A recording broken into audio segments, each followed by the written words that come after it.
righty, we're back. Wild Card Wednesday. Sean and Spring in the Morning, episode 60, presented by Off Base Media. It is Wednesday, October 1st. Sean, hey, we made it to October. Hell yeah, we did. We made it to October. Hell yeah, we did. So we got October baseball. It could be four teams' last game of the year, or they could push a game 3. We saw some teams look good yesterday. Some teams look mediocre, a lot of pitching duels, and then Dodgers just absolutely exploded. Either way, Wild Card Wednesday after a Wild Card Tuesday. We got game 2s today, Sean. How we feeling? Feel fantastic. I think it's going to be a lot different today. So for some teams to go up 1-0, it was super important. Like the Cubs don't have that great of pitching, so for them to take an early lead 1-0 going up against Michael King tonight, we're going to get into that later and everything. Yeah, I don't think it's King though. I think it's not. It's Cease. Wow. Never mind. But anyway, it's important for like the Cubs to go up, Boston to get that 1-0 lead because their number 2 Bello isn't as good as the Yankees number 2. Same thing with Detroit for Skubal to just go in there and shove. And I don't know if you want to start real quick with that Detroit-Cleveland game. Yeah, Detroit, Cleveland, pitching duel. And it was a big day for lefties. Big day for lefties. And it started with Skubal in that first game. He absolutely shoved. Not that Williams pitched really well, but Skubal did outpitch him. Shocker there, I guess. 7 2/3 innings for Tarek. 14 strikeouts, only 1 earned run. But Gavin Williams, not too shabby himself. 6 innings, 8 Ks, 0 earned runs. 0 earned runs from Cleveland pitching as a whole. They had 2 errors that ended up being costly. But then you look at the back end of the bullpen for Detroit. Will Vest, 4-out save after Skubal. Scary 4-out save. Yeah, Scary 4-out save. They had a runner on third. I think so. Jose Ramirez in the top of the 9th hit a single, not an infield single, and then there was like some sort of throwing error that got him all the way to third or something like that. So there was 0 outs, runner on third, couldn't get it done. Wow. But Will Vest does get it done. So similarly to that Yankees game, you had a big lefty that went 7 2/3. Then you got go to your bullpen guy for a 4-out save. We'll get into the Yanks in a sec. I have a lot to say to them. But Detroit gets it done. They win 2-1. They're up 1-0. Now, let's look at game 2. We'll do our look ahead as we recap because we have Mize and Bibby today. ESPN at 1:08. Do you like Detroit to clinch, or does Cleveland make it interesting? I don't think Cleveland's at least going out without a fight. So I think this is going to be a really, really good game this afternoon. Bibby, whatever his name is, he's technically been their ace, I would say. I think they want him to. I think Williams' numbers were better, but they do think highly of Bibby, yeah. Getting that really good start from Williams in the first game, now going to your quote-unquote ace in your second game, that's not a bad deal. And Mize has been all over the place this year. You said some good starts, some bad starts. He's maybe a little bit more comfortable with that 1-0 lead now. But once again, this Detroit team's been all over the fucking place. And I just don't think the Guardians are going down without a fight. I do think this goes to a game 3, and we see 1-1 after tonight. I could see it going to a game 3. Their only knock on Cleveland yesterday was their defense, and they're hitting too. But you could tip your hat. You could tip your hat to Skubal. Cleveland does have home field advantage, so to think that Detroit on the road sweeps, especially these are division rivals, they want to play each other hard. So I'll back you on that. Let's see a game 3 for those central opponents. Let's go to San Diego and Chicago. This is game 1 shenanigans here. The Cubs take it 3-1. Another little pitching duel here. Not that Boyd went crazy deep. 4 1/3 innings pitch out of him. Only 1 earned run.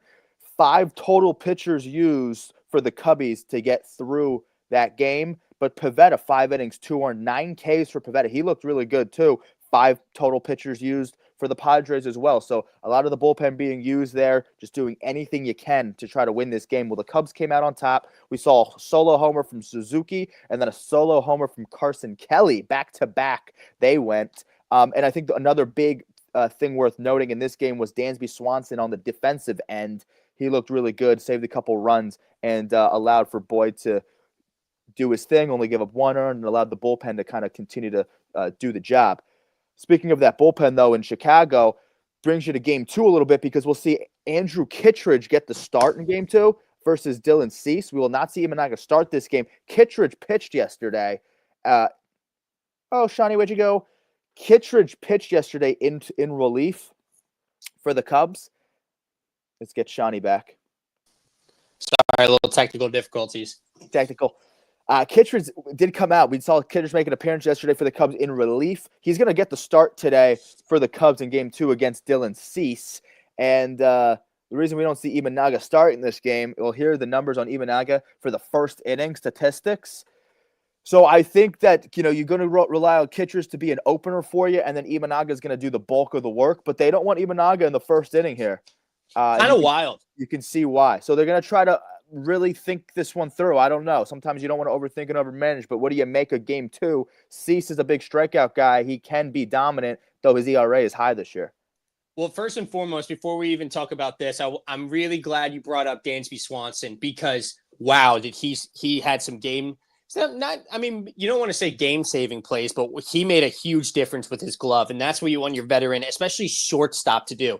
Guy who's been there, done that. You need him to do those things. He also had a hit yesterday and scored a run as well. So Dansby, bottom of the lineup, look great. PCA 0 for 3 Ks. Not what the MLB wanted from their golden boy.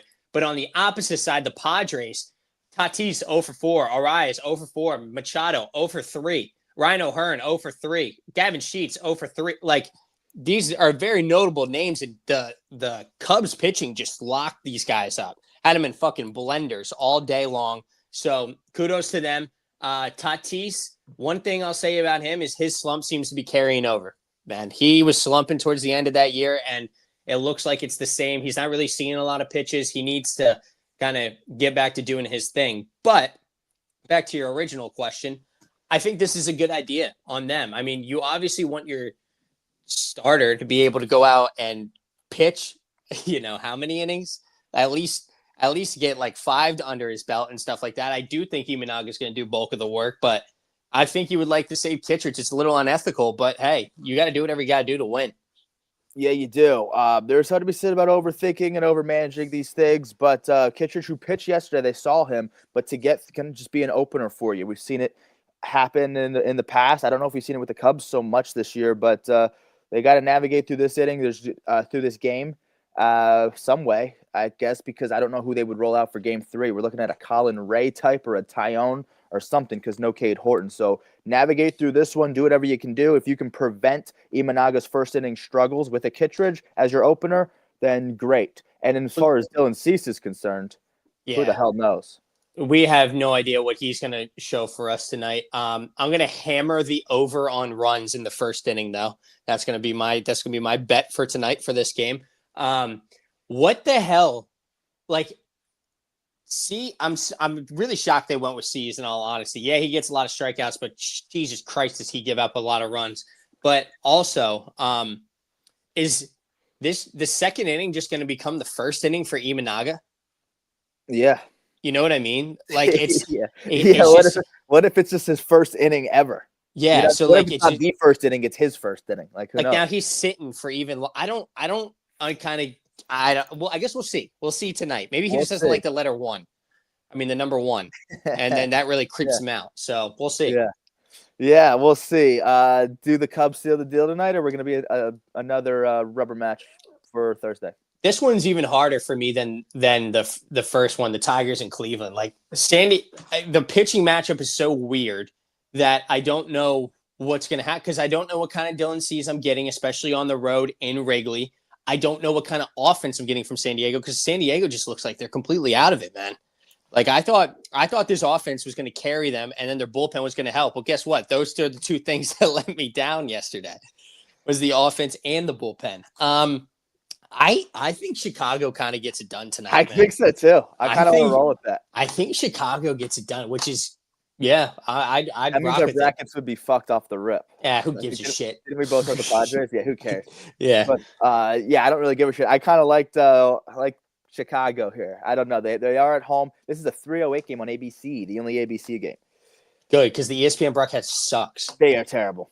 They're fucking horrible. They're so fucking bad. And I don't like that too, because they try to be and I didn't watch the first 2 games all that intensely. I was just kind of keeping up with the scores, and then I watched pretty much the entire Yankee game, and then I made a little bit of the Dodgers. Actually, I saw a good chunk of the Dodgers, but I just remember thinking that during the Yankees game because I was watching it all the way through, and I was like, well, what the fuck? Why they try to get so cute because they know that the ratings are higher for baseball games this time of year, so they try to like be like all this like cutesy shit, and it's just like, why does when the games get more important, the broadcast gets stupider? Yeah, and they're like muting the crowd noise at Wrigley after somebody hits a bomb. Yeah, I didn't see that. Yeah, just so the announcers can say some dumb shit. What are you doing? Yeah. That's horrible. That's the one thing I still see circulating on Twitter. Bryson Stott's grand slam and the crowd noise. Like that's what the people want to hear. You got to give the people what they want, and that's what they want. They want to feel like they're there. Suits. Nobody wants these dorky ass suits. Yeah, talking about shit. Exactly. No, but I like legitimately. Because they suck. They're horrible. Let's go. I guess we'll go to the Yankees. I don't have a lot to say. I do have a lot to say about this one, and they just they're shit. So Boston took the first game, 3-1 game. Crochet really good. We talked about it. Similar ball game to that Detroit game where you see Skubal go 7 2/3. He's gonna probably be a Cy Young. And then Will Vest gets a 4-out save. Well, guess what? Crochet's going to be a Cy Young candidate. He did something similar. 7 2/3, 11 Ks, 1 earned. No walks, only 4 hits. The first 2 batters of the game got hits. After that, Volpe had 2 hits, and that was really all doing for the Yankees off of Crochet. And then Chapman ultimately gets a 4-out save there. Fried looked awesome. 6 1/3 for him, no earned. Only 4 hits himself. Did walk 3. His pitch count was a little high. It was over 100 when he came out. But I do think they should have took him out at that time. That has been talked about a little bit, but I'm not mad at Boone for that. I'm mad at Boone for other reasons, not so much that. We'll get into it. Luke Weaver fucked everyone. He gave up 2 earned. Didn't get an out in that inning in the 7th inning. Didn't get an out. So that sucks. Yoshiba, little pinch hit, single, 2 ribbies there, which ultimately put them over the top. It was 2-1, and then from there they got like a Bregman insurance run from like a double. Other than that, Volpe solo shot, only run the Yankees got. Bad. I have some notes on this. What my first note is fuck. That's my first note. I wrote it here, but it starts with the offense. That's my number one thing. It starts with the offense. You can tip your hat to Crochet. I'm okay with that, but it doesn't dismiss the fact that the Yankees have always struggled against good pitching. It doesn't dismiss the fact that they are live and die by the home run. The only offense they had was a solo shot, which I think Crochet kind of left it up for Volpe, so I would say that's the only mistake that Crochet made all day, and Volpe got a hold of it and put it over the short porch. It was hit well. It was a piss missile, so it was a good piece of hitting, but that's the only run they had. Other than that, like I said, Volpe had another single later in that game off of Crochet, but before that, the first 2 batters of the game got singles, and Crochet was pretty much just dominant all the way through. No walks for Crochet, and he was off his rocker there. So no offense for the Yankees. That's been a thing. That's number one for me. Is you got to score runs. If it would have been such a tall order, it been such a big ask to think that the Yankees could just mow down. The bullpen can come in. The bullpen's not good. That's my other thing.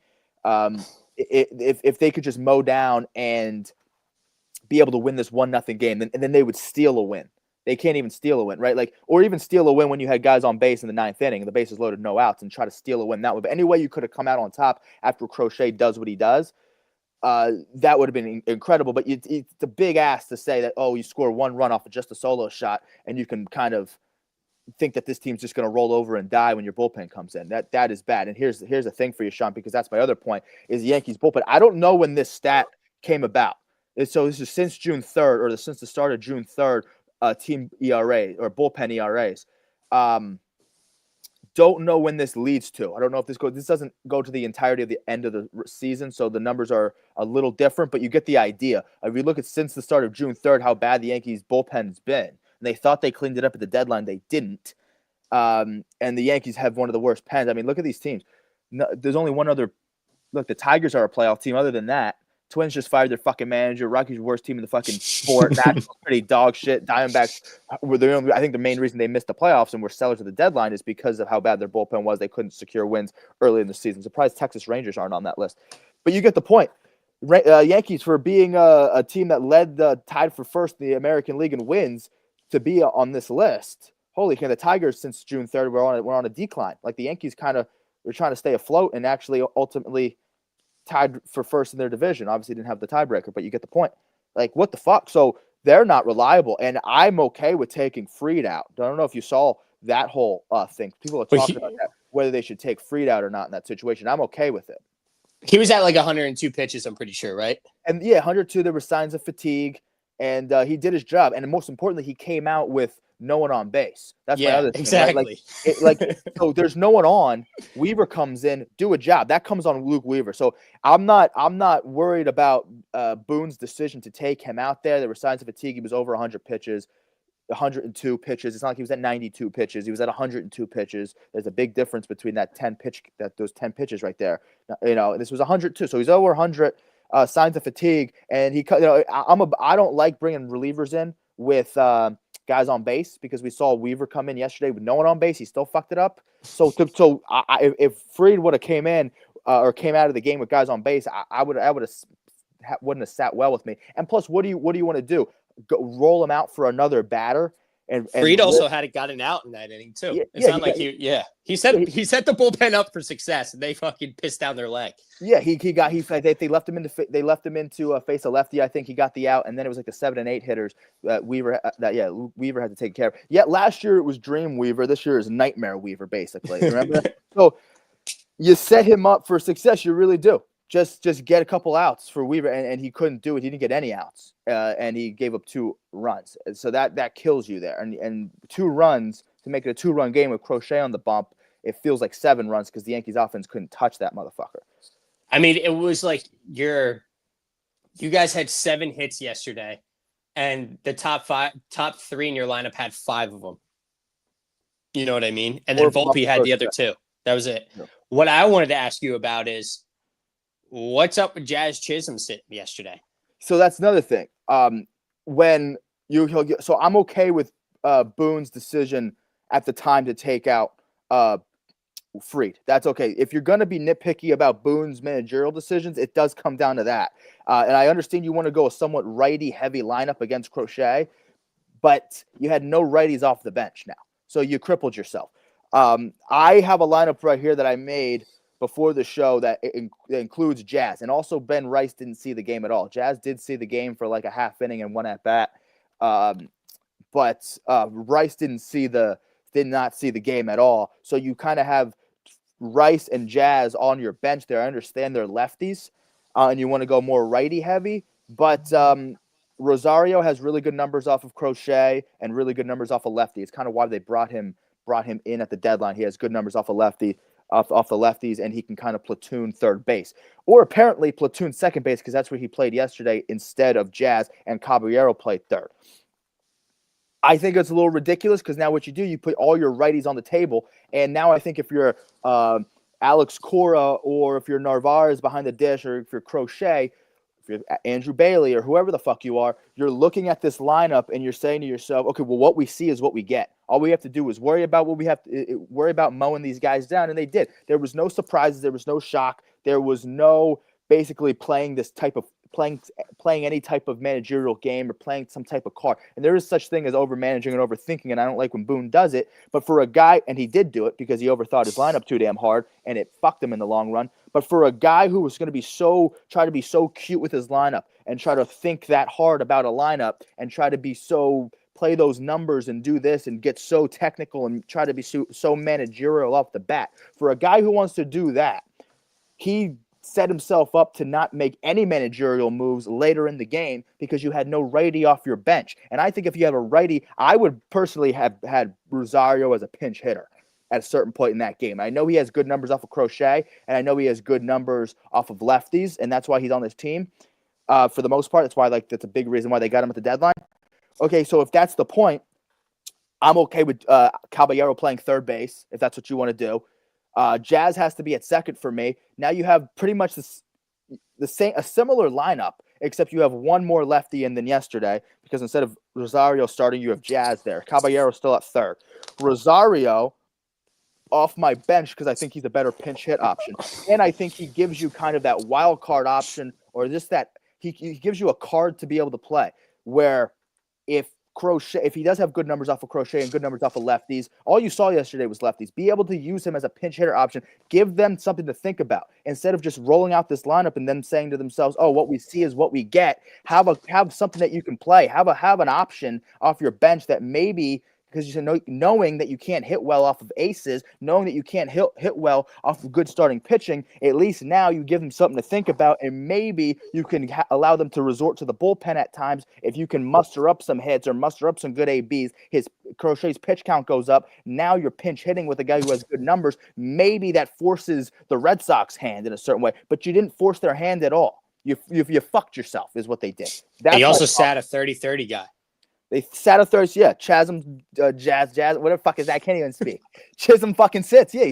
And with that athletic ability, like here's my lineup that I put together. Because I don't like I made my own fucking lineup, son. I don't like the idea of overthinking, over managing to the point where you're getting away from your game plan. So the whole game plan of taking Fried out there was like, oh, this is what they've been doing all year. I don't know if that technically justifies it. I'm more comfortable saying that they take Fried out because his pitch count was high. There were signs of fatigue, and he did, he comes out with no one on base. Weaver has to be able to get out there. That's totally fine with me. But if you're going to stick to your game plan there, be consistent and stick to your game plan on the offensive side, because what got you to the postseason was pretty much Grisham leading off. And he was in the 6-hole yesterday. I know he's a lefty, but I'm okay with putting Grisham leading off because that's what he's been. He was over 4 with like 4 Ks, but whatever. I would lead him off over Goldschmidt. I know Goldschmidt had a good day. He set the table for a few times. They just never took advantage. But I want to give Goldschmidt those ribby opportunities. I have Judge 2, Bellinger 3. Bellinger had a knock yesterday. He hits lefties, a lefty that hits lefties well. So I'm okay there. So between Judge, Bellinger, then I got Stanton, then I got Goldschmidt. And then I do have Jazz, but between 2, 3, 4, 5 of the order, it's 3 righties and a lefty that hits lefties well.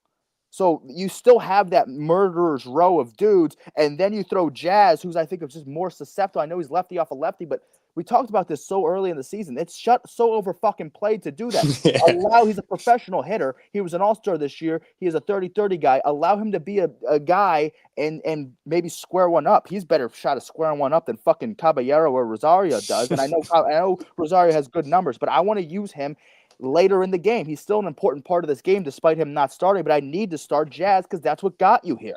I need Volpe in the 7-hole, fine. Wells 8, Caballero 9, or flip-flop Volpe and Caballero 7 and 9. Who cares? But to me, the worst hitter in the lineup bats 8th, and Wells pisses me off. I hate Austin Wells. But I'm okay. I'm okay with him starting that game over Ben Rice because he's more of the career catcher, and I think he's caught Fried more.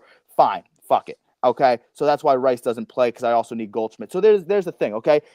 I have Goldschmidt starting over Ben Rice at first. And I'm okay with Caballero over McMahon at third. Those are your righties. Other than that, don't get so cute and show your hand off the rip. You have an option in Rosario. And if you can throw Rosario in and it gets them thinking a little bit, oh, now we can't, maybe we have to take Crochet out a little sooner rather than later because Rosario has good numbers and here's an opportunity, right? When maybe Volpe gets on base and he's a threat to steal and you're worrying about him and because Volpe did get a single off of Crochet later in that game after his home run. So he was kind of hitting. Then it's like, okay, well, now there's Rosario. It kind of gives you something to think about. And then if you have to resort to a righty, then, well, you can have you take Crochet out of the game. And then you don't have to worry about fucking Chapman till later. So I don't know. That's just my 2 cents there. I don't think it's all that detrimental. I don't think you have to go that heavy on righty. I think they fucked themselves. And here's the thing about baseball. It's my last point about this. About Boone and his lineup and over managing. The thing about baseball, right? If you're standing there in a ball game and you're like, "Oh, I don't let the ball hit to me." What does it do? The ball finds you, right? Yeah. The ball finds you. Well, the baseball's a funny way of doing that. It's a funny way of exposing you in those types of ways. Well, they got exposed yesterday in the game because how did the game end? With a lefty. I can't even speak. The game ended in a lefty anyway, with Chisholm, who came in as a defensive replacement, then got in that bat for Rosario anyway. So Rosario's not even in the fucking game. He's the only reason he's starting is because he hits lefties so well. So by the time the bases were loaded with no outs, by the way, Stanton can't do a job. Then you go to Jazz. And then you have Grisham at the end. So you get exposed anyway by having lefty because you had no righties off your bench. You drew your hand before the game even started. You gave yourself 0 options. How horrible is that, Aaron Boone? That's my 2 cents on that game. The only thing I have to say is, yeah, I think it was badly managed, but we didn't give enough credit, or what we didn't think of yesterday, and that's shame on us, is your main point that the Yankees don't hit good pitching. And it's not because they're not good hitters. They are good hitters, but they're not great situational guys. No, they're not. You know what I mean? They're not going to scrap runs together in a gritty way kind of deal, So against good pitching, that's what you need to do. You need to hit the singles. You need to make those Paul Goldschmidt 2 singles count. You need to make the Judge singles. Like, you need those guys at your top of your lineup can make that happen. The guys at the bottom cannot make that happen. Like, you got Trent Grisham swinging for the fucking fences when he's got bases loaded, 2 outs. No, dude, you got to put the fucking ball in play. Like, that's my 2 cents with the Yankees lineup, because in reality, they had bases loaded with 0 outs in the bottom of the 9th. And you get 0 runs out of that. That's what I would be the most pissed off about. Yeah, it's bad. I mean, that would have been a great way to steal a game right there. But whatever, you gotta be able to situational hit and timely hit, because you're really not trying to get run support for your starting pitching. You're trying to get run support for your fucking relievers, because they have not been good, clearly. Mm-hmm. And you can tip your hat to Crochet. I'm okay with that, but you have to be able to play some. If you have to be able to play some type of baseball where you can kind of fuck with them or not allow them to get away from their game plan, where you just backed yourself into a corner because you had no righties off your bench. And if you think Rosario should have started, that's fine. I just don't want Caballero to be the righty off my bench. I think Rosario's the better option. That's why he's there. But Jazz, to me, does have to start. And if Rice doesn't see the game at all, fucking win it. But at least if you have like Rosario coming off the bench and he can pinch hit in certain situations, maybe he pinches hit for a Wells or a Grisham or a Jazz. Those are your lefties that are kind of in question here. Because Bellinger's I'm okay with. Bellinger has to pretty much play the entire game, and he hits lefties well. The other 3 lefties in the lineup, you can pinch hit for at any time. That would give you the leadoff man, the 6-hole, or the 8-hole. And then if that does kind of force them to bring a righty in at a certain point, because you still do have Judge, Bellinger, State, and Goldschmidt. And then if you want to bring in, if they're starting to see that, and maybe Crochet's pitch count's getting up, and if they can start to muster up some knocks, then Jazz is up. If you could just get a bat in Rosario's hand, or put a helmet on him, have him taking swings in the on-deck circle, well, now they see, oh, shit, this guy has good numbers off of our guy. He's here to hit against lefties. Now you're using him as a pinch hitter. I don't know if that's going to draw their hand to go to the bullpen, because at a certain point they did have a righty warming up. But the point is to try to get Crochet out of this fucking game, and the Yankees couldn't do that because they used all their righties. So all Crochet had to do was to say, oh, well, what I see is what I get. They're not going to do anything as long as I can keep this offense at bay, which at times is not hard to do. As long as I can do that, then yeah, they don't have any tricks up their sleeves. Boone had no tricks up there. He fucked himself. He fucked himself before the game even started. He fucked himself with having no right. And if that's the case, maybe they draw their hand too early. I don't think Cora would do that. But then you can keep Jazz in the game, and then you have Volpe against the lefty, or against a righty rather, and now you can pinch hit with fucking Ben Rice or something like that. You know what I mean? Like, give yourself options. They gave themselves no up. They didn't give themselves options. They gave themselves up. They're a bunch of fuckers for that. They really are. And that's what pisses you off, is the offense can't do anything, and you're going to go all righty, too heavy a righty of a lineup, where you go to the trade deadline and you get depth and you get righty bats and left side of the infield guys that can bounce around and shit like that. And for what? For what? So you can waste them all and not have any pinch hit options when you need them? Stupid stuff. Yeah, got to give it to Crochet, though. Yeah, you tip your head to Garrett. Yeah, tip your cat. Well, anyway, let's move on. Actually, game 2 spin. Go to game 2. Rodon Bello. Well, it better be Rodon. And I saw a stat. I think 11. What are they? Are they thinking about throwing somebody else? No, I'm saying it better be Rodon to get the job done. I'm saying. Oh, okay. Game 3 will be Schlittler if there were to be a game 3. I don't know who Boston's game 3 guy is, but if Yankees game 3 starter, would be Schlittler if it were to get to that point. Yeah. So it's going to be a very interesting game 3, because I don't think Dustin May traveled with the team, so I don't know who goes game 3 for Boston. I don't even know if it would be Dustin May to begin with. It's not Giolito, right? Because he's hurt. No, he's hurt. That was a big hit for them. So if the Red Sox are hoping they can wrap this up in 2, as are most of these teams right now, but the Red Sox really they're the one team that's up 1-0 that needs to wrap it up tonight. Like they have to. Yeah, because I don't know who I like game 3 for them at all. But I don't think they do. I think Rodon definitely outpitches Bello. And I think, like, I want to say that was a shock to their system last night. And these guys are fucking pissed at themselves and they come out fucking focused and stuff. But I don't know with them, man. I don't know. But I think they can get to Bello. I think they can. I really hope they can. Here's the other thing. So 2 things. The first thing I was going to say was I think 11 out of the 12 times that the team has won the first game in this playoff format, 11 out of the 12 times the team who won the first game goes on to advance. That's a scary stat. That's what I heard. And also the good news for if you're Boston is maybe Balo has been good this year. So they can get past Balo, who is not Crochet, so that could be a good thing too. They could put a strong lineup together off a righty because it doesn't allow Boone to think too much. The less Boone thinks, the fucking better. But the good news is they save a lot of bullpen arms. Excuse me. They save a lot of bullpen. Yankees basically used a lot of their leverage bullpen guys yesterday. They're all going to be available because it's a playoff fucking series. You have to be available today. But Boston did conserve a lot of bullpen arms. So if they do get to Balo can keep him at bay. Maybe they use bullpen style game just to get through it, and whatever happens, happens. But it better be Rodon. You have less worries about Rodon than you do Balo, and they are at home. So hopefully Rodon doesn't look like how we did last year. Remember there was a time last year, I think against the Kansas City series, Rodon started coming out the game. He came out the gate all juiced up, and he was just like, yeah.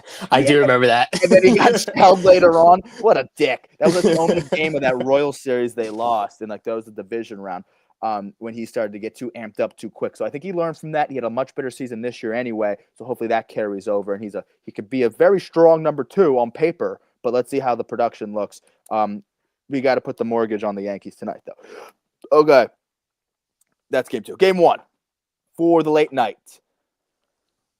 Cincinnati at the Dodgers. Now, if you're a Reds fan, I don't know. Are you saying to yourself, fuck, I thought we had it? Or are you kind of like, oh, shit, I think you're like, oh, shit, we had it. The only chance we really had was with our guy, Hunter Green. Yeah. So it's not looking too great. If I'm the Dodgers, I'm kind of like, fuck, because our bullpen is horrible. Now, granted, they probably weren't throwing their top guys, giving them a little break, letting that back end of the bullpen work a little more. They're not so great guys, like, let's be honest. But your offense, if you're a Dodgers fan, you're probably rock hard right now watching that offense go against Hunter Green, who is no slouch. He is not a bad fucking pitcher. He's a good pitcher. Oh, he's fantastic. And then so for the Dodgers to do that, they're going to face a lot of good pitchers, right? They win this. They got the Phillies. They're going to have Sanchez, Suarez, and whoever the third guy is. I don't know if that's been announced, but So, I mean, they're going to face a lot of good pitching. So to see them do that against Hunter Green, Dodgers fans have to be ecstatic. And to see what Blake Snell did, because kudos to Blake Snell. Yeah. Unbelievable. Yeah, and 2 points to piggyback off of you. We'll start with just their offense, right? Because every single game, look at Detroit over Cleveland, 2-1 game. Cubs over the Padres, 3-1 game. Boston over Yankees, 3-1 game. And it's like, oh, these are all these close games. This is that's that playoff set. You're gonna see everyone's best. And then you go to the Dodgers, and they just exploded for 10 runs. It was a 10-5 game, so 15 total runs of offense. Where before that, it was what was it? It was 11 total runs of offense between the first 3 games combined. Well, in the last game, the Dodgers scored 10 runs by themselves. It was a 10-5 game. 15 hits. Yeah, 15 hits. Oh, I have another note here. 31 total bases for the Dodgers. Wow. The Dodgers alone, 31 total bases. But again, I was going to go off what you're saying about Snell. 7 innings, 2 earned, 9 Ks, 4 hits. Snell showed up. He's a big game starter, and he proved it. And that's how the Dodgers are going to roll, right? It's like we were banged up. Maybe we weren't as perfect as people thought we were going to be during the regular season, but as long as we're healthy for the playoffs, this is what we can give you. And we talked about big game for lefties, right? We saw Skubal, we saw Boyd, we saw Crochet and Fried, Chapman 4-out save, and then we go to the late game, and Snell didn't disappoint either. Nope. Hunter Green was really the only one that did. And to be fair, he's going against one of the best lineups in baseball. Now, a lot of these guys were going against good lineups, and we can't talk enough about what Tariq Skubal did yesterday. He said to the city of Detroit, get on my fucking back, and I'm going to take us there. I know how important this game 1 is. We're away, where these guys just had our number this last month. Just took, He takes that shit personally. I saw a tweet that as Scuba was walking out of the bullpen, he was talking so much shit to all the fans. Like, I fucking love Scuba, dude. I love, because with pitchers, they don't show a whole lot of emotion. They're calm, cool, collected out there. Scuba's gonna fucking let you know that he's kicking your ass, and I enjoy that. Yeah, what a like fucking velociraptor he is. Hunter Green, then, yeah, you said it. He's the only guy that really got exploded yesterday. 3 innings, 5 earned, 6 hits, 3 home runs he gave up. Ohtani, 2 homers, 3 ribbies. Teoscar, 2 homers, 4 ribbies. Tommy Edman got into 1. That's the Dodgers offense there. And now we go to game 2. Who are we seeing? Zach Littell for the Reds versus Yamamoto. Dodgers roll out a healthy 1-2 with Snell and Yamamoto. If we were to go to game 3, we might see Ohtani. But if the Dodgers can get it done tonight, we might see Ohtani versus Sanchez game 1. I think that's Saturday in Philly. But either way, Littell and Yamamoto, 9 o'clock game. Do the Dodgers just say fuck it? They take care of business, sweep? Yeah, this is why it should be Abbott. The fact that Abbott's not going to pitch in the playoffs is fucking stupid to me. I guess he is a lefty, and you kind of want that lefty against the Otanis and Freemans and those motherfuckers, right? Like Max Muncy. But it's not even that. He's the second best pitcher on the team. You got it. You can't plan but I'm just saying, like I'm trying to justify like why you wouldn't, and it's like I still like obviously he's your next best arm, but the problem it's not like Littell is like I don't fucking know. The problem people get with the playoffs, these managers get in the playoffs is they plan too far ahead. No. You have to win the game that's in front of you. I don't by any means, and then you figure it out. The good teams win now and then figure it out. You know what I mean? Like, I get that there has to be a little bit of planning into it as well. I understand that. But when your back's up against the wall, you're about to be eliminated, you need your fucking guy out there. Yeah, Abbott would be going. He pitched on the 27th, so this would be 4 days of rest for him. But yeah, they didn't. I guess they didn't. I don't know. But they also had to get to remember, they still had to punch their ticket to October, so they needed Abbott in those games. Yeah, true. But so it's tough. I mean, if you go to Abbott right now, though, and you're like, we need you to go tonight, and if he says no, fucking kick him off the team.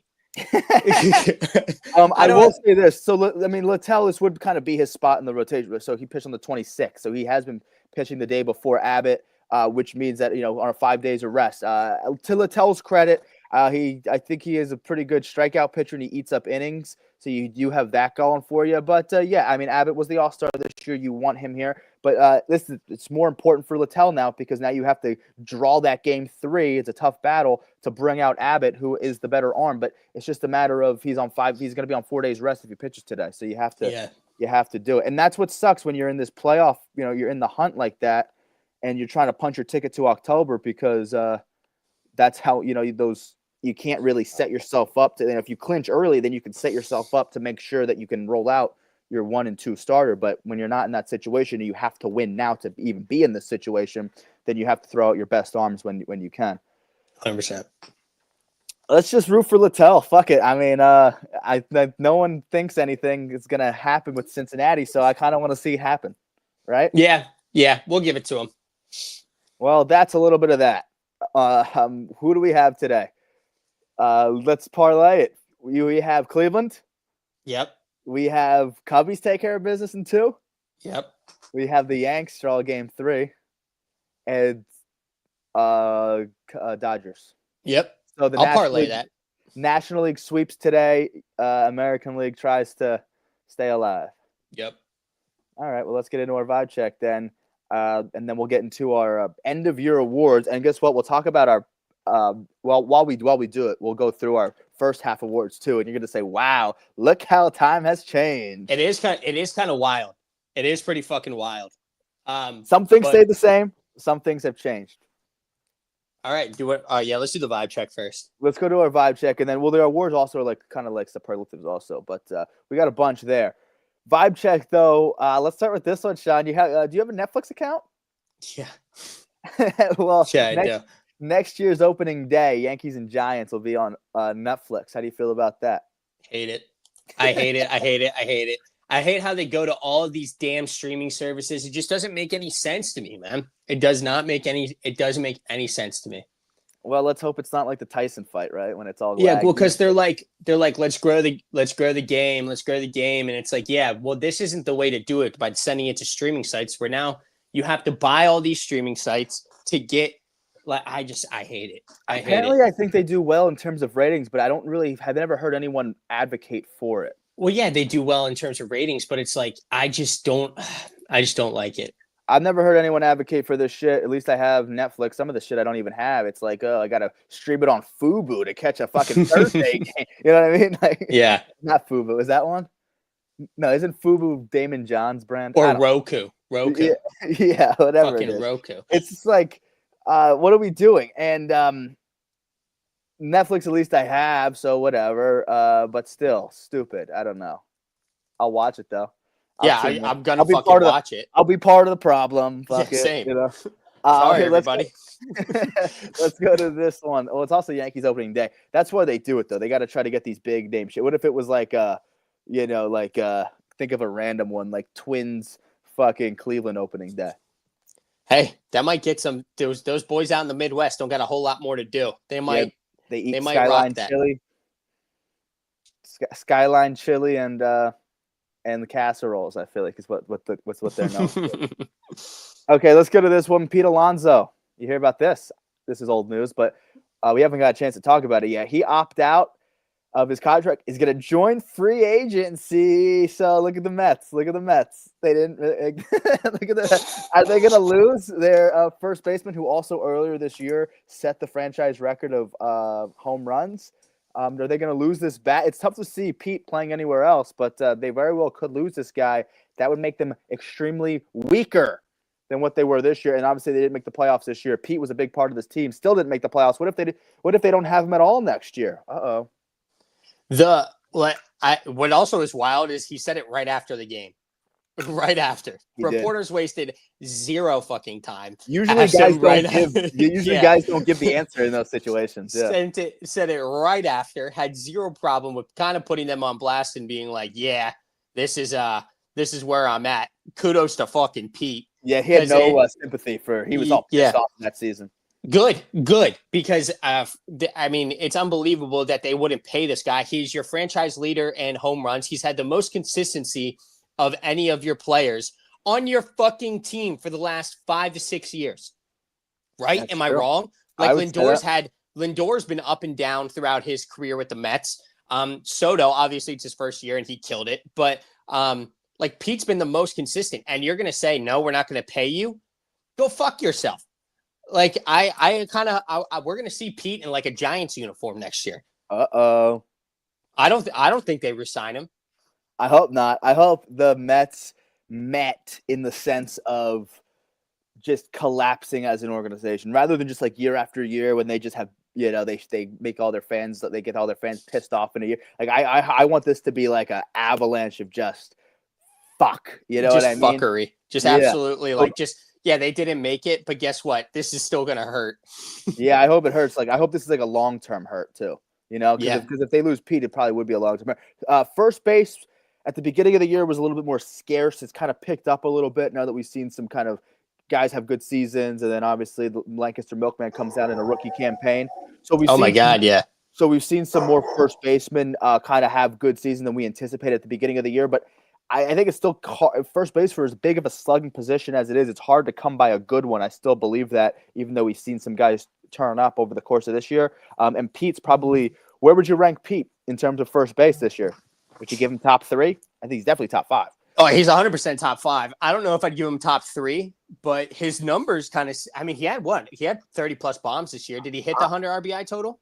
I would assume so. I would give him probably top 3 for being honest. I'd probably give him top 3 as well. And also he plays a shit ton. Does he ever really get injured? No. And yeah, he is in the lineup like every day. He had 126 ribbies.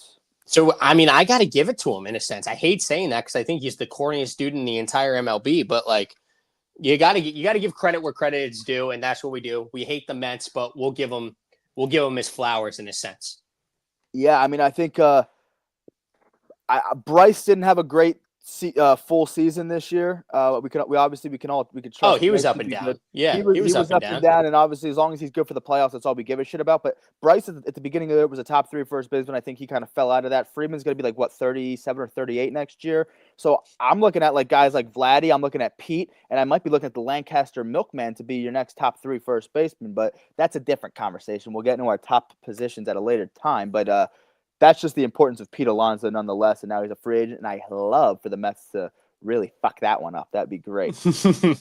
Let's go to some of these. Speaking of kind of getting fucked up here, look at these managerial changes. We've seen some guys get fired. We've seen a guy by the name of Don Kelly, who had the interim tag for the Pirates. He got extended, so the Pirates are rolling with Don Kelly. They he gained their trust or whatever over the course of the season. He had a decent little runaround with the Pirates once he took over for Derek Shelton. But then in terms of guys getting fired, so that's cool for Don Kelly. Good job. They're still going to suck next year, but whatever. This is the terms of the guys who got fired. Rocco Baladelli after 7 seasons, bye-bye. Bob Melvin after 2 seasons, bye-bye. Bruce Bochy and the Rangers part ways. They part ways because he was on the last year of his contract, and they just didn't re-sign him. That's what we're looking like in terms of managers getting fired here, and it's not even the off season yet. Yeah, I give the Bochy one's not really crazy to me because the Rangers had the lineup, the Rangers had the pitching. Like it makes sense that they're going to fire their manager because of how they finished and stuff like that. You know what also is funny though with the Pirates? The Pirates fired their pitching coach. What's the one good thing the Pirates do?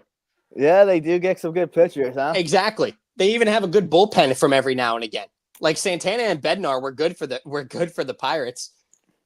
And so the one thing they do is they fire their pitching coach. What the fuck is Bob Nutting doing? Oh yeah, you know what? I actually have a quote from Nutting regarding Don Kelly.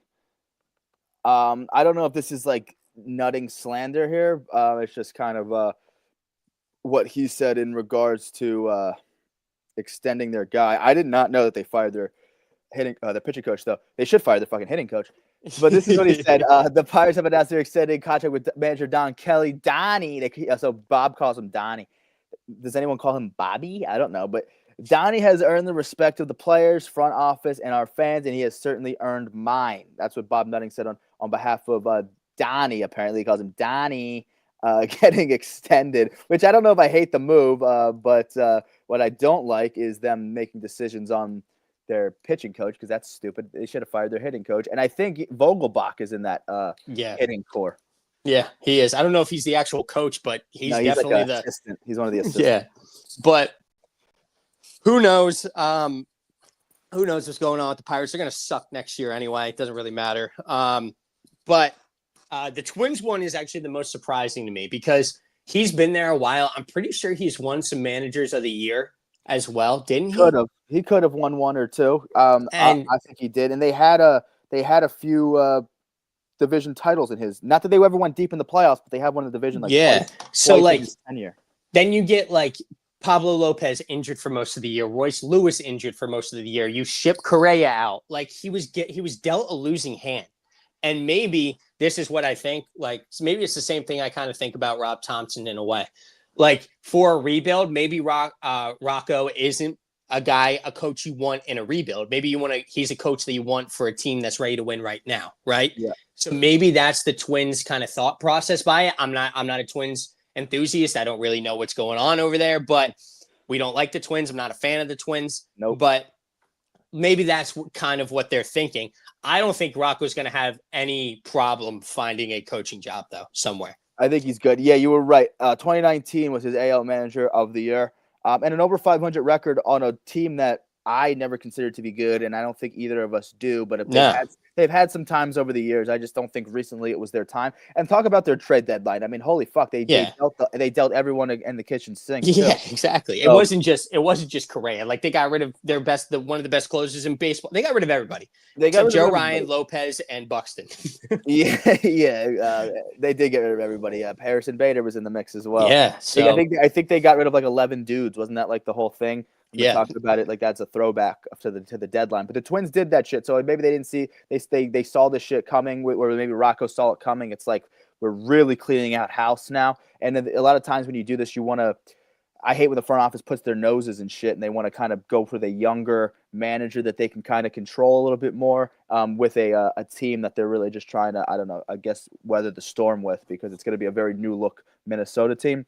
As far as Bob Melvin, I didn't know if I hated him, but I also think, see, now when they don't extend Bochy's contract, they haven't made the playoffs since they won the World Series in Bochy's first year. But when they don't extend Bochy's contract, it opens doors. Maybe Posey wants to bring Bochy back to San Fran. I could see it. And I think in Texas, the speculation is Skip Schumacher, who has had a little tenure with Miami not that long ago. He led them to that postseason appearance when they lost in the first round of Philly that one year.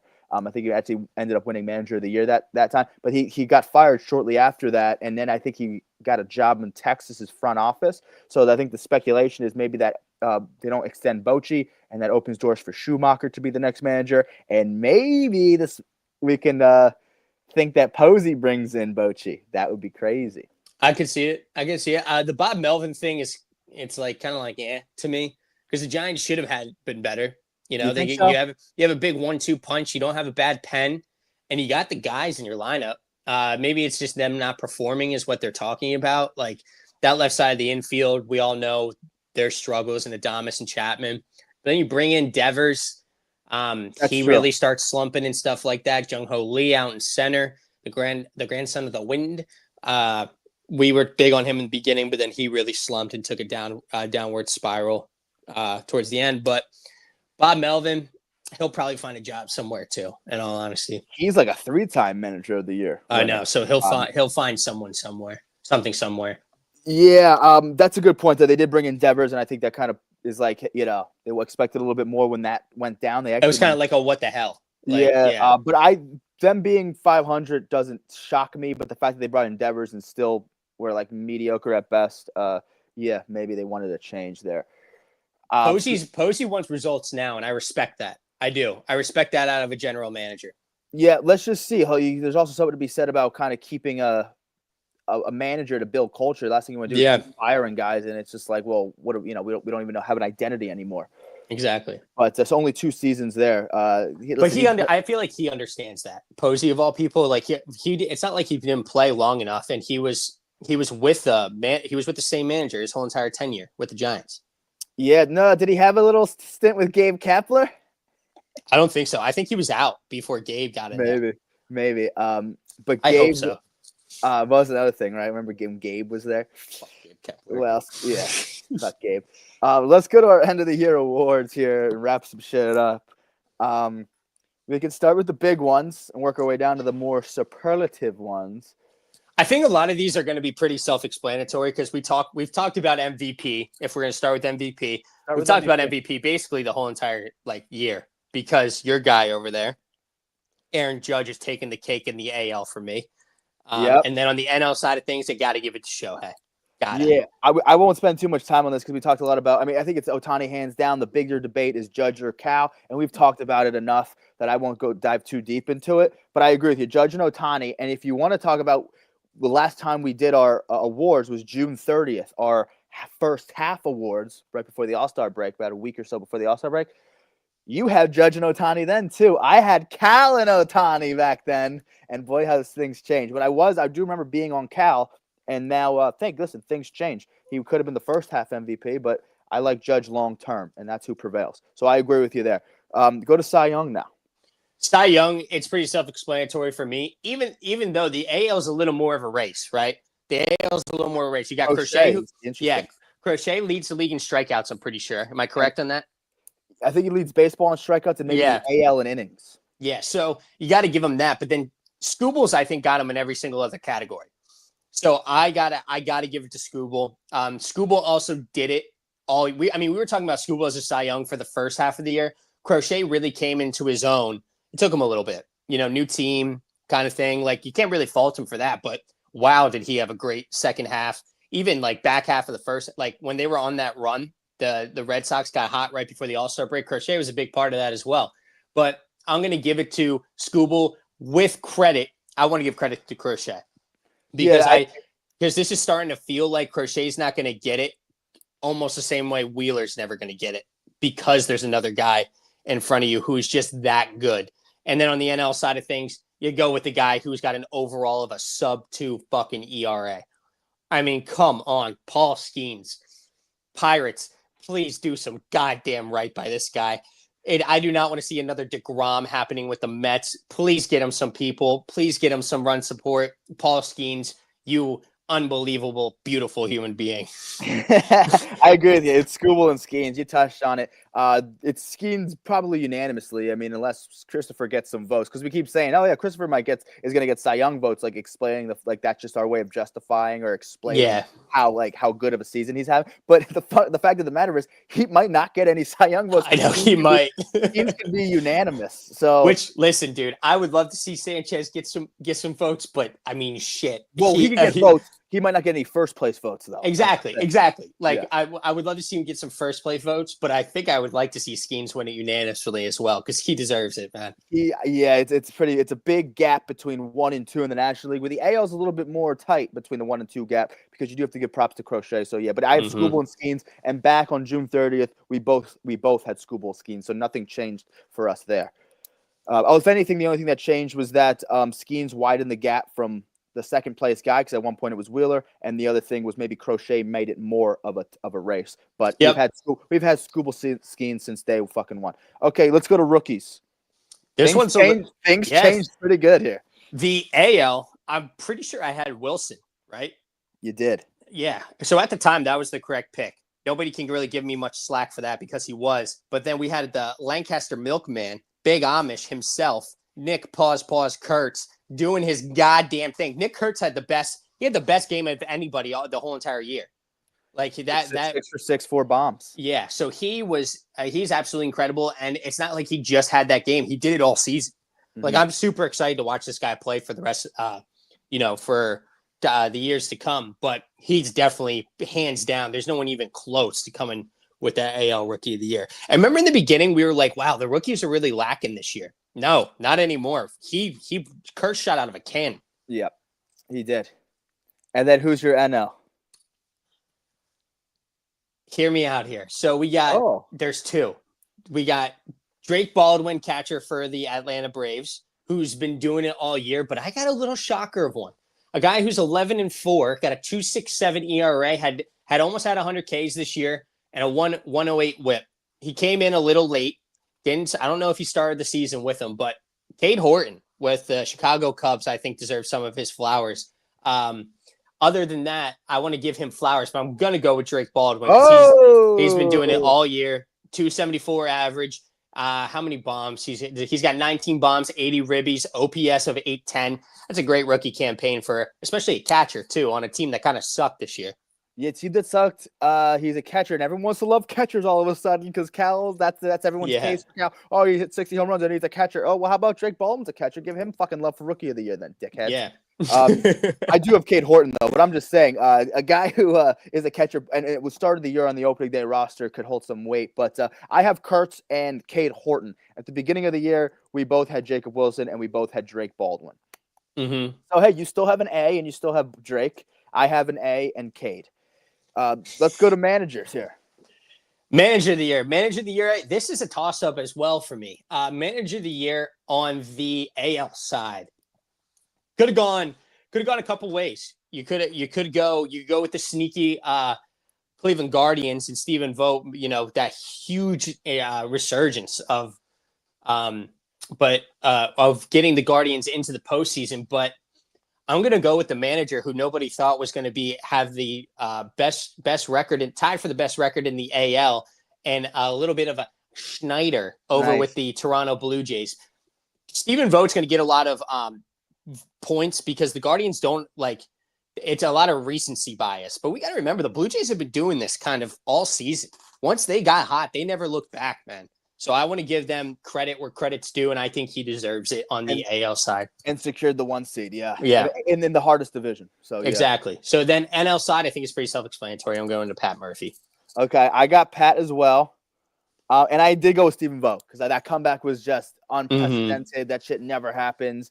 No one expected it. When we did, I had this couple spins lists for you maybe a week or two ago, and I did have John Schneider at the top of my list. But ever since then, we saw the run that Cleveland got on, and the fact that they punched their ticket to October on that crazy season and the greatest comeback of all time, 15 and a half games back at a certain point, and to make up that ground in that time. I do go Stephen Vogt, so which means that between Pat Murphy and Stephen Vogt, those were both of your manager of the years last year. I have them both repeating. And then if you want to go back to June 30th, I had Joey Espada and Bob Melvin. Joey Espada for the Houston, who fell off greatly and missed the playoffs. They really fell off. They sucked. And then Bob Melvin just got fucking fired. So those are my guys. But remember, at a certain point, the Giants were really good and Houston was doing their thing. So I respected them there. And then you had AJ Hinch and Craig Counsell. At least both of those guys made the playoffs. Yeah, Craig Counsell, the only reason I gave it to him because what the Cubs were doing with the schedule they had in the first half was unbelievable. Yeah. I don't remember why I gave it to I guess the Tigers were still doing it, huh? The Tigers were on their shit. Yeah. We respected Hinch. I'm sure he finished high on my list. But I don't know why I went with Espada. Houston crumbled greatly. I mean, Hinch and the boys did too. At least they Houston came out of nowhere that the back half of the first half. That's true. I think they started to wake up a little bit, and they might have been doing it with some injuries and shit. And the people maybe counted them out, and they just never said they didn't feel like they were going anywhere. And guess what? Now they're nowhere to be seen. We're on October 1st. So yep. Okay, go to the Hank Aaron Award, which is gifted to the best pure offensive season in each league. Yeah, so I hate to do it, but the AL. No, I don't hate to do this. The AL, it's still Judge for me. Okay. I get that Cal Riley hit 60 home runs and he's beaten Judge in RBIs by. I mean, it's only 11 ribbies.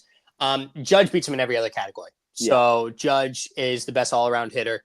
Got to give it to him. He deserves it. And then the NL side. Shohei caught Schwarber in every single category, or beating him in every other category. So it goes to Shohei too, because you guys are just sucking off Shohei. No, I want Schwarber to win it. I want to. But we are a sometimes unbiased podcast, sometimes. But it's got to be Shohei. Yeah, I have the same exact thing. It's Judge and Shohei. They're the two best pure hitters in each league. If you want to go back to August 30th for the first half, we both had Judge there too. That was the clear-cut one. It's harder to distinguish between MVPs. You can make a MVP case for Cal, but Judge is the best pure hitter in the league, so you have to give him the Hank Aaron either way. So we had Judge then too. I had James Wood for the National League. You had Ohtani as well. So you had a Judge and Ohtani all the way through. I had James Wood at a certain point, giving the kid some love. He did. Well, he had a fantastic first half. He did fall off a little bit though. Yeah, he's young. He's young. Okay, comeback player of the year.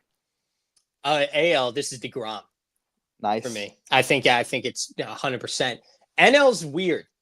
NL is weird because I want to give it to Acuna, but like he got hurt again twice this year and missed games again this year. Now I get it. He came back from a pretty bad injury and then became an all-star, rightfully so, in all honesty. Like he had fantastic numbers in a short amount of time. So I'm going to give it to Acuna, but I want to give credit. He didn't have the numbers this year, but he had the story in Dustin May. Dustin May almost fucking dying and then coming back and pitching. Granted, he got traded. He doesn't really have the numbers anywhere, but it goes to Ronald. Oh, Ronald. Yeah. Are you as your pick, Ronald? Yeah, I just wanted to give credit to Dustin May and his story. Yeah, and I don't even know if he'd be AL or NL. True. He'd probably be NL. Does it count for NL? Is it about where you start or is it about where you finish? I don't know. True. I have no idea how that would fucking work. Either way, yeah, I like this. I actually kind of forgot. I had Acuna as well for the National League side, and I had Buxton on the AL side. Ooh, I like that. I liked it. I'm happy you went with DeGrom because he was another guy that was on the list. But I wanted to go off the beaten path and say Buxton because everyone talks about because the difference maker to me was we always say when DeGrom is healthy, we know what he is when he's healthy. With Buxton, it was like we kind of say the same thing, but we just I don't know. I feel like we never see a full season out of Buxton. Yeah, that's fair. I don't know, similar stories, but I'm happy we went different ones there just to have variety. Go to the beginning of the season. We were both on Javi Baez. Remember, he made an all-star team around this time when we were talking about it last. You also had Ronald then as well. Again, he was like just waking up, so that he was Yeah. really prominent at that point. I had Drew Pomerantz. I remember I made a case for Drew I Pomerantz. remember Drew Pomerantz. Yeah, Yeah. and he pitched, I think, yesterday, and for the Cubbies. So That good was a for good him. one. Drew. No one's going to give Drew any consideration, but we will on this program. However, I'm going to transition to Acuna when you look at the entirety of the season. But for the first half, yeah, Drew and Javi, and you had Javi and Ronald. And I'm happy our ALs are different because I think DeGrom is the front runner, and I think Buxton's right behind him. Yeah, Buxton does deserve to get his flowers a little bit too. Yeah, he's going to get MVP votes. Well, DeGrom's going to get Cy Young votes. So they both had, I think you can go either way there. It's just depending on what you fancy. DeGrom, I like to see DeGrom get it because he's building a Hall of Fame resume. So just to have another notch on his belt would be cool. But either way, let's go to the Platinum Glove, which is sometimes hard to figure out. But I think I have two good ones here. Yeah, I'm going to go AL side. I'm going to give it to the shortstop of the Kansas City Royals, Bobby Witt. Bobby Witt. Him playing defense. I don't know. I didn't get any stats for this. This is just pure off the eye test. That guy rocks. Yeah, I like that. That's all you need to know. He covers a lot of fucking ground over there. He's got a rocket for an arm. He saves a lot of runs and makes the routine plays on top of it too. So I'm going to give it on the AL side to Bobby Witt. On the NL side, you could go like one of 5 different ways on the NL side. You could go give it to the center fielder in PCA. Mason Wynn at shortstop had a really good year. Another central guy now in Brian Hayes, always putting together a good resume too. But I'm going to give it to the most important position in baseball, the guy behind the dish for the San Francisco Giants, Patrick fucking Bailey. Patrick Bailey, some people thought he was a huge disappointment this year, and maybe with the bat he was. But guess what? His defense has been stout. I think he deserves this one this year. Nice. Okay. I like mine a lot. I have Ceddaney Rafaela. Ooh, Rafaela's a good one. Yeah. I like the little Rafaela pick. Rafaela's played all over the diamond this year, too. Yeah, little utility action. Yeah. And they do that. They do give gold gloves for utility guys. So maybe he's a gold glove utility and maybe he wins a play. I don't fucking know. But Ceddaney, yes, good guy, or Sedan, whatever the fuck his name is. And then here's my shock you on the NL. Mookie Betts. Really? Mookie Betts has been a plus defender at shortstop, and I think it's been going unnoticed. Really good stuff out of Mookie from the defensive side, and it's tough to no one pays attention to defensive metrics as much as maybe we should, but Mookie's been fantastic there. He could very well be a gold glove, and if he wins a gold glove, he'll put his name in the hat for a platinum one. First full year at short, too. Yeah, and he's really, the bat kind of took a dip, and that's kind of all the talk with Mookie. Plus, he's on a Dodgers team where there's a million ways to talk about them, so we kind of forget about Mookie's defense. But he's been fantastic this year. Over the at the break, right before the break, I had Taylor Walls and Nico Horner. You had Cal Raleigh and PCA. Yeah, Cal Riley. I mean, listen, what he did at the plate was unbelievable. But behind the dish, he kind of took not a plummet. He didn't plummet. He's still a good defender, but he wasn't that platinum glove level guy this year. Yeah, he took a step back a little bit. Okay, speaking of that, maybe that's our next one. His biggest disappointment is that disappointment was Cal's defense. You can be as specific as you want here. I'm going to go with a team disappointment. I also have a player, too, if you want to dive into that. Team and a player. Yeah, team and a player. Team-wise, it's got to be the Atlanta Braves. Okay. Atlanta Braves didn't even sniff coming close to the playoffs this year. With that all-star caliber lineup, you're supposed to have good pitching with Swelly and Strider being your 1-2. It was goddamn horrible. It's a horrible year to be an Atlanta Braves fans. But guess what? I don't feel bad for a single fucking one of them. You guys deserve this. You deserve it because of all the shit you guys talk constantly. Suck on that, Atlanta Braves. Love it. Player, though, I'm going with your guy, Devin Williams. Oh, good one. He was not great this year. They came over. They thought he was going to be, their guy, definitely the closer you can just hand the ball to no matter what. And he was everything but that. So I think I got to give it to Devin Williams being the biggest disappointment. That is a good one. I should have picked any reliever ever. I did not go that route.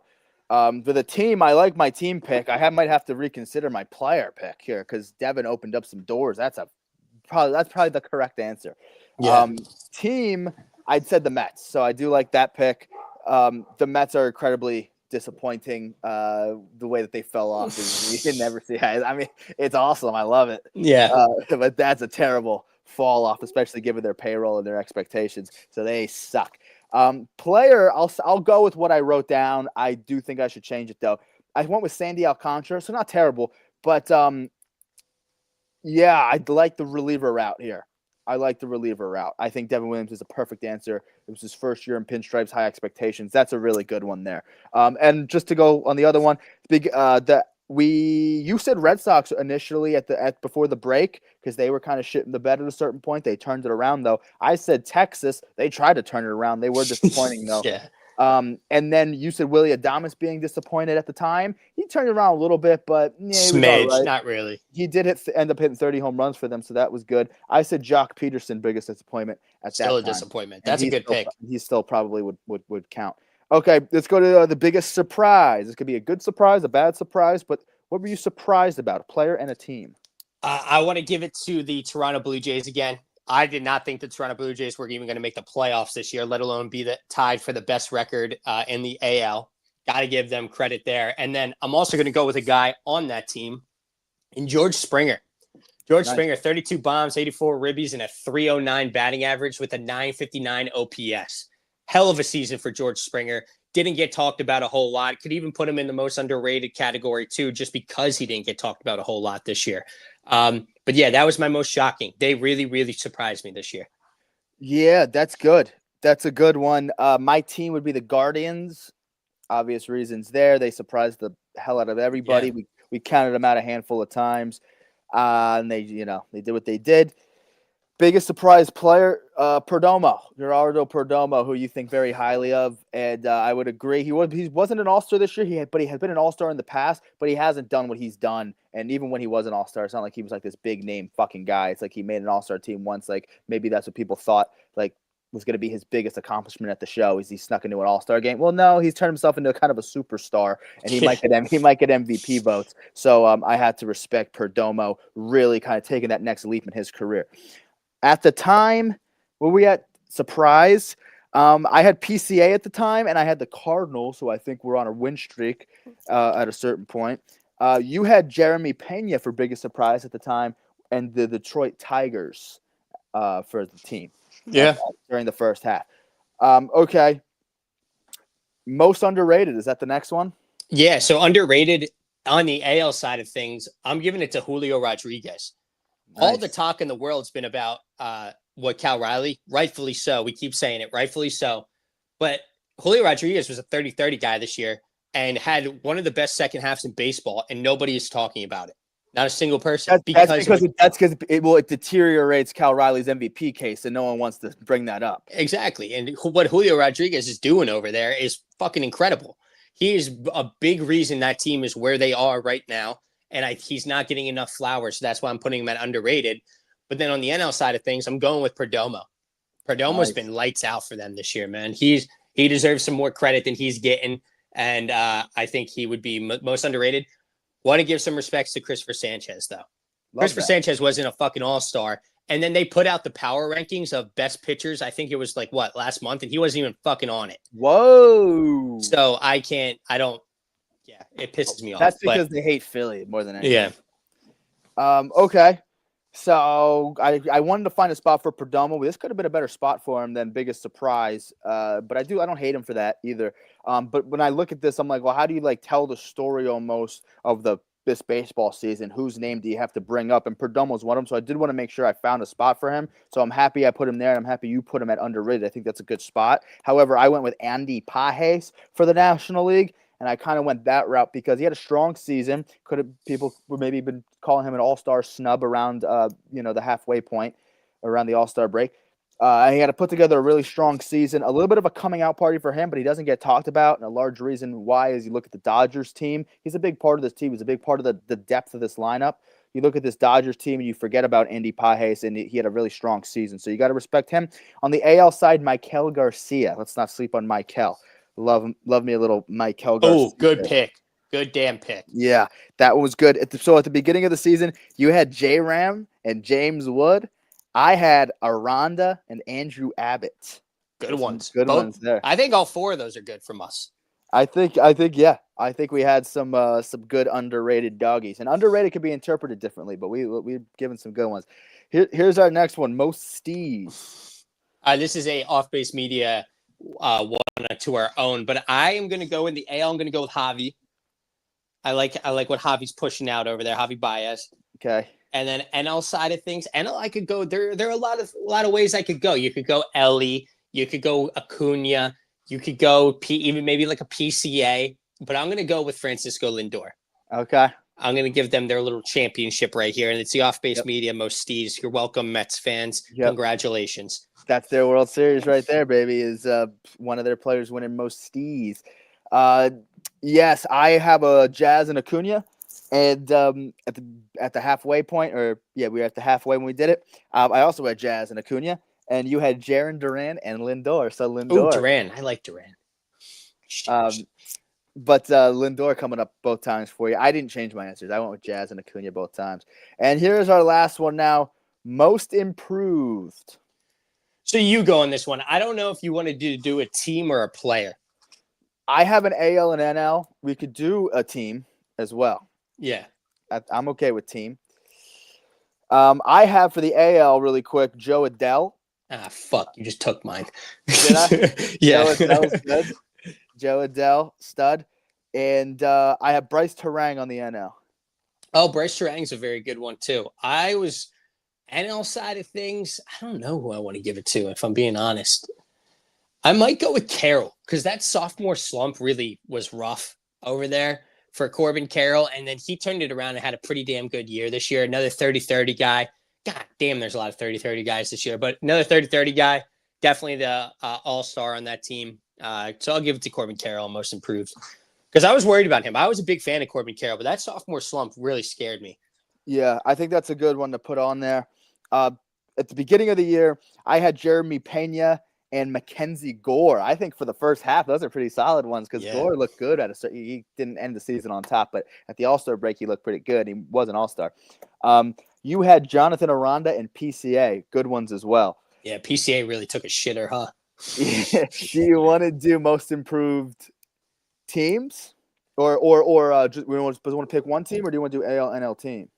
Well, most improved team, I think there's only really one person you can put, and it would be the Blue Jays. Okay.